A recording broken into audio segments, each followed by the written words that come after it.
తత్రాపశ్యతి తాన్ పార్థః పితॄనధ పితామహాన్ ఆచార్యాన్ మాతులాన్ భ్రాతॄన్ పుత్రాన్ పౌత్రాన్ సఖీంస్తథా.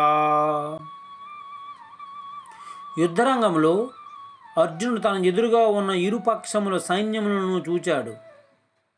తమ సైన్యములోను కౌరవ సైన్యములోనూ ఉన్న తన తండ్రులను వంటి వారిని, తాతలను, పెదతండ్రులను, పినతండ్రులను, చదువు చెప్పిన గురువులను, అన్నదమ్ములను, మేనమామలను, కుమారులను, మనుమలను, చిన్ననాటి స్నేహితులను, మామగార్లను, ఆత్మీయులను చూచాడు.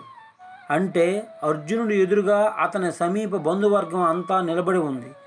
తాను వాళ్ళని చంపాలి, లేక వాళ్ళ చేతిలో చావాలి. రెండే మార్గాలు.